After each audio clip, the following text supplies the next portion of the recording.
kazi imekuwa mingi na Saturday ni imagine watu wamenipea kazi mingi na Saturday, hata leo sijapost video. I've not posted any video, lakini nikasema hii time kidogo nimepata nikuje ni upload video hapa ili nipe nyinyi udaku ambayo naona kama inaendelea. Mambo sioni kama inaendelea vibaya, everything itakuwa sawa, lakini what I want to tell you, remind you for, if you're watching me for the first time, kindly with a quick reminder, please kindly just subscribe my YouTube channel so that anytime, any day I will upload any video, my YouTube channel will automatically notify you without subscribe, like and share. Uncle Simeon, Facebook Uncle Simeon Special Agent, utanipata hapo. TikTok Uncle Simeon DCI Kenya, YouTube Uncle Simeon Official. Subscribe. Let's proceed ndugu zanguni.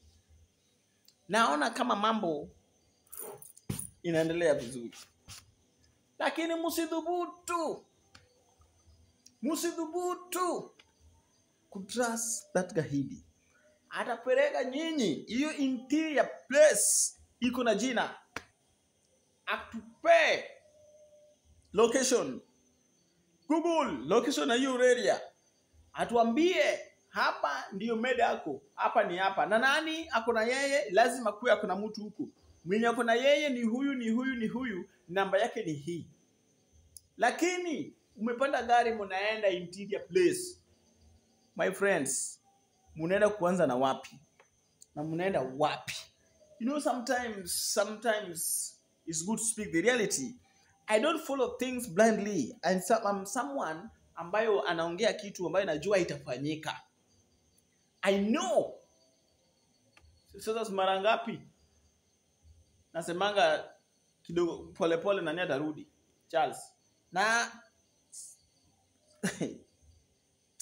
tunasema yaani Elvis hiyo analysis nakuja nayo, lakini wacha niendelee niseme. If you people follow this guy blindly, then you will know what you don't know. I will only trust this man in one condition.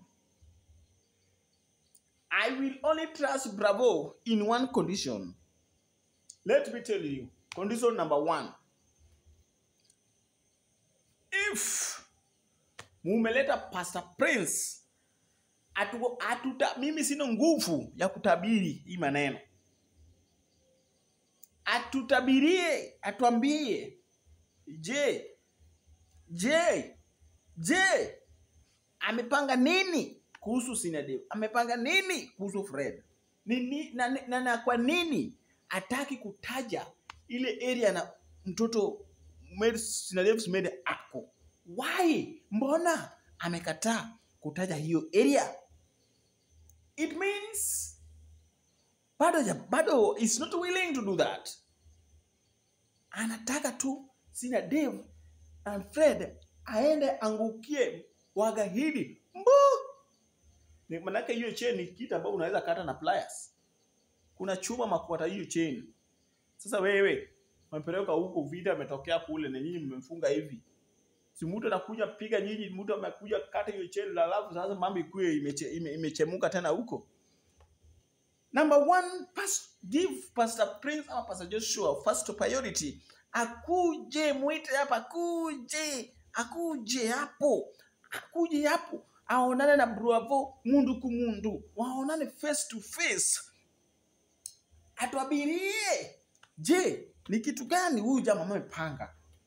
Lakini mukienda venye mnataka kuenda, mutakuja kunikumbuka. I'm telling you my friends. Mutakuja kunikumbuka. Mimi naongeanga hivi small tu. Siongei mingi. Mimi sio kama FM, lakini mutakuja kunikumbuka. Vita gani imetokea huko mbele? Ni wapi? Dunia kila hapa nchini Kenya. Kila mahali ni kuna jina lake. Hakuna mahali inaitwa interior hapa Kenya. Hakuna mahali inaitwa interior. Interior najua ni ndani ya kitu. Exterior ni nje. Nimesema hiyo kitu ni interior. We must know hiyo interior ni wapi. Na Wapi kivipi? Atuambie hapa wapi? Intia wapi? Jina ni wapi? Anapeleka nyinyi huko. Huko kuna ma security. Na what I know, Mavinguru mambo yake itaisha. Spirit ya confusion alisatumiwa. Lakini leteni Pastor Prince ama Pastor Joshua atutabirie, atuambie, je, ni kitu gani kinaendelea kufanyika? Ni kitu gani itafanyika huku? Na ni kitu gani? Mbona huyu jamaa anataka tu waende na sina deo? Ataji hiyo place mahali huyu mtoto wa Med ako. Na yeye huyu jamaa, yule jamaa kona Ibra. Can this guy give out this number? Give us the number of that person. Give us the number ya wale vijana wawili. Nimemaliza napo. Let's move to the next episode. Na kuja na udaku ya Charles.